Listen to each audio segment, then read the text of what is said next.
কি এ তো মেঘ না চাইতে বৃষ্টি। হরে কৃষ্ণ হরে কৃষ্ণ কৃষ্ণ কৃষ্ণ হরে রাম হরে কৃষ্ণ হরে কৃষ্ণ কৃষ্ণ কৃষ্ণ হরে রাম হরে রাম। জয় যাই, বাগনির সাথে একটু যাই, আমি তো রেডি হয়ে গেছি। ভাগ্নি, ও মা, তা আমারে দুটো ভাত দিয়ে দে, তাহলে রান্না বান্না কি হলো? আমার তো আবার তাড়াতাড়ি যেতে হবে, ট্রেনটা নালি পাবো না রে মা। আমি তো একা একা বুঝিস, বয়স হয়েছে, রাস্তাঘাটে পেরে উঠি না, তাও আসলাম তোদের একটু দেখার জন্যে। হ্যাঁ মামি, আমার রান্না হয়ে গেছে, একদম কমপ্লিট। আমি এখন স্নানটা করে আসবা, তুমি তো রেডি আছো, কোনো অসুবিধা নেই।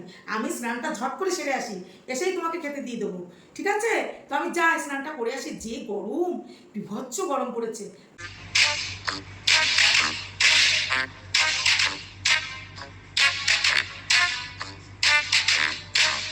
গেছে স্নান করতে গেছে। এখন কি নেব, কালকে তো টাকা পেয়ে গেলাম, আর তো কিছু দেখছি না কোথাও। এ কি, এ তো মেঘ না চাইতে বৃষ্টি, কিছু নিশ্চয় আছে এখানে, দেখা যাক কি আছে। কি কি বাবা, দেখেছো দেখে কি দেখে, তো মেঘ না চাইতে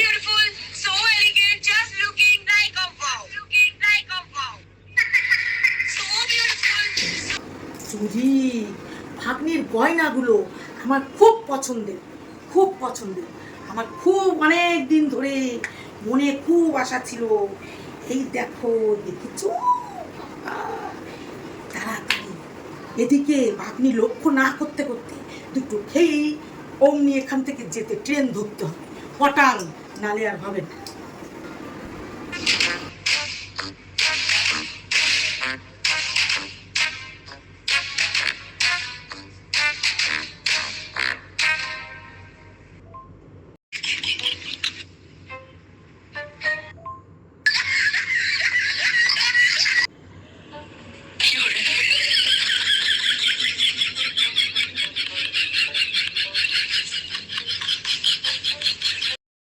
রাম হরে হরে, সবই তোমার ইচ্ছা। ও মা, তাহলে আসি রে মা, তোরা যাস। আর বলিস না, বাড়ির এই সমস্ত সংসার থুয়ে আসা যায় না রে মা, তবু আমি আসলাম, তোরা এবার যাস, ট্রেনটা আবার ধরতে পারবো না, তাড়াতাড়ি যাই। আর এর পরের বার এসে জামাইয়ের সাথে দেখা করব। সব তো ঠিক আছে, কিন্তু আমার তো তোমাকে অনেক আরো যত্ন করার ইচ্ছা ছিল। তোমার আজকে জামাই আসার কথা সন্ধ্যার দিকে, তুমি তো বললে 3-4 দিন থাকবে, তুমি তো থাকলেই না, তো চলেই যাচ্ছ, কি আর করবো। তো ঠিক আছে, আবার এসো। হ্যাঁ রে মা, তুই কত কি খাওয়ালি, আবার এই কথা, এই খাওয়া তুই বলছিস কম খেলাম? তুই জামাই ছাড়াই আমারে বাজারে গিয়ে এত কষ্ট করে তুই কত কি খাওয়ালি, এরপরে আর কি খাবো মা? বয়স হয়েছে বুঝিস তো মা, আমি আর খেতে পারি না, এখন আর খাওয়া দাওয়া নেই। তো আমি আসি, আবার আসবো রে মা। দাঁড়াও মামি। হ্যাঁ মা, বল, কিছু বলবি মা? বল মা বল, আবার ট্রেনটা ফেল করব, বল মা। খুব কষ্ট হয় রে তোদের রেখে যেতে, যেতে তো হবে রে মা, বল বল বল। না মামি, মানে বলছিলাম, তোমার তো এই ট্রেনটা ধরা হবে না মামি। আসলে কি বলো তো মামি, আমি বুঝতেই পেরেছিলাম তুমি এতদিন পরে আমার বাড়ি হঠাৎ এলে, আবার থাকবা বললে, আবার চলেও যাচ্ছ। এই জন্য আমি তোমার কথাটা শুনে, আমি তো তোমাকে চিনি, যতই হোক তুমি তো আমার মামি বলে কথা না। কি মা, কি বললি?